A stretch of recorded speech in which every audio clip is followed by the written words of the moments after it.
Let's discuss about sutures. In the last lecture, we discussed about classification of sutures. In this lecture, we'll focus on each of the sutures in detail. Okay, the first suture that we are going to discuss is catgut. Catgut. It is prepared by John Hunter.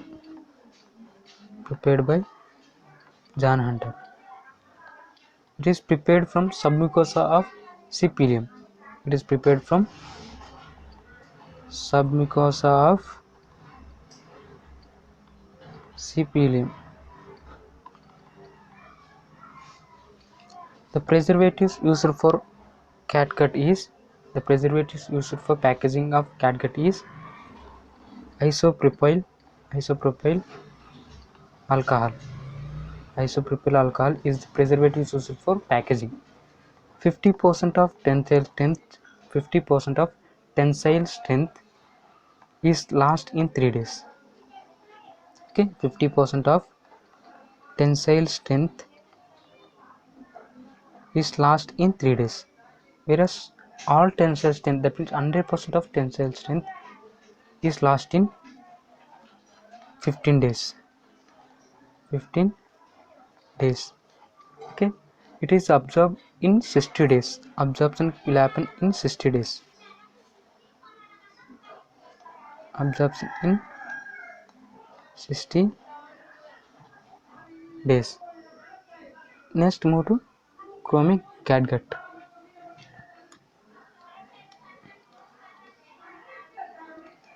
Chromic catgut. Chromic catgut is nothing but catgut tanned with chromic salts. It is catgut tanned with chromium salts.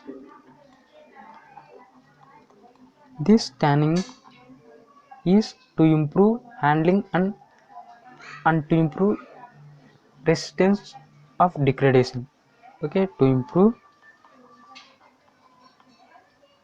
handling as well as to improve resistance against degradation. To improve resistance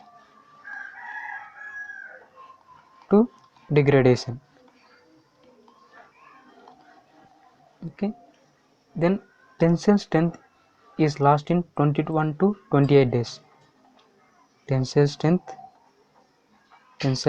lost in 21 to 28 days.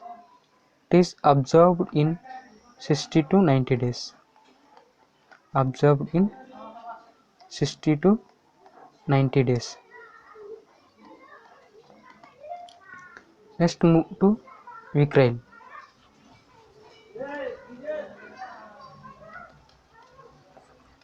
Vicryl is also called polyglactin. Polyglactin.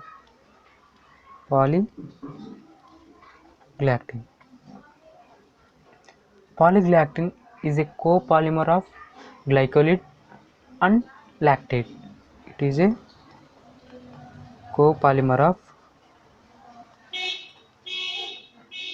glycolide and lactate.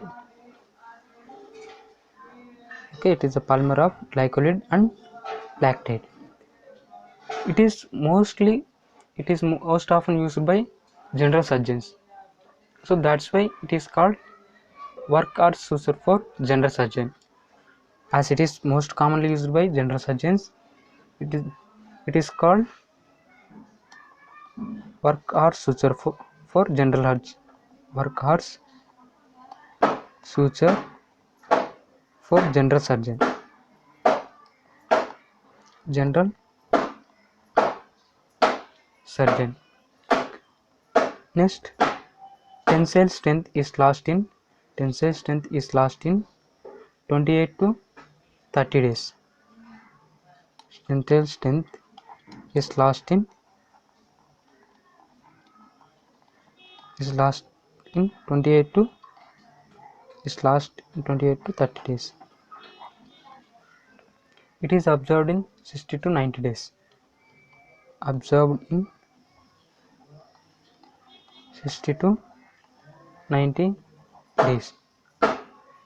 It is used in organs where there is increased risk of stone formation. It is used for organs where there is increased risk of stone formation. As all of us know, stones are formed in CBD, ureter, and bladder. So at these sites, vicryl is used. This is about vicryl. Then move to monocryl.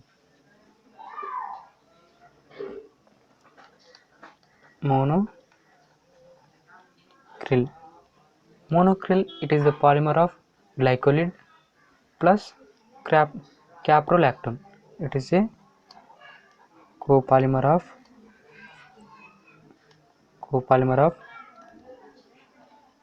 glycolide and caprolactone. It is a copolymer of glycolide and caprolactone. Most commonly used for subcuticular suturing.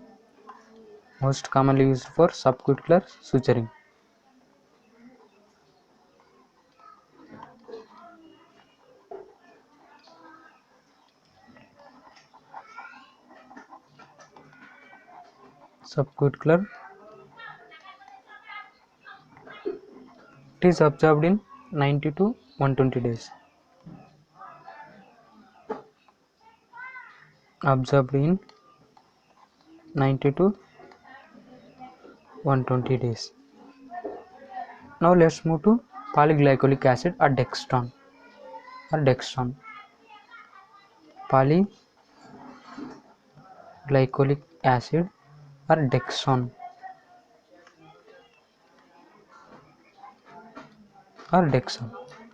It is a polymer of polyglycolic acid.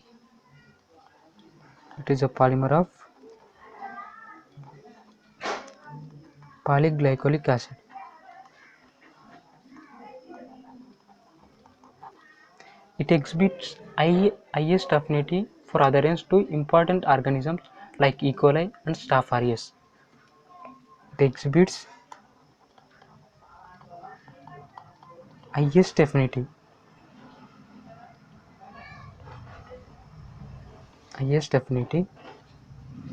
for adherence to important organisms like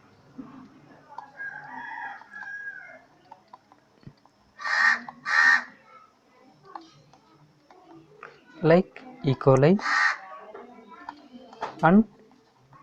Staph aureus.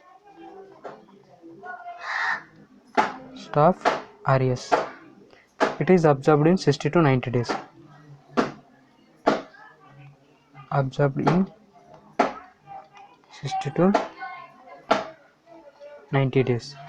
This is about polyglycolic acid. Then move to polydioxanone.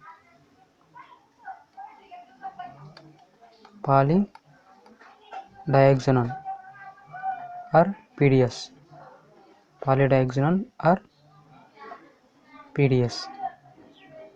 It has got lowest affinity for adherence to E. coli and Staph aureus. Lowest affinity for adherence to E. coli and Staph aureus. Observed in 180 days. Here the important thing that you have to remember is the duration in which they are observed. So we'll try to focus on their absorption duration. The sutures that are observed in 60 days are we have only one suture, that is catgut.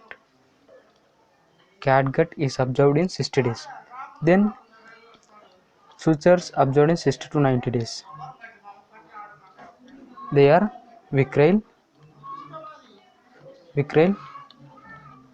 chromic catgut and dextran. These three are observed in 60 to 90 days. 60 to 90 days we have three. They are chromic catgut, Vicryl, and Exon. The sutures observed in 190 to 120 days are polyglycoprone, polyglycoprone, polyglycoprone. Sutures observed in 180 days. 180 days. They are PDS. Only we have one, that is PDS. PDS means polydioxanone, right? Polydioxanone. This is about sutures.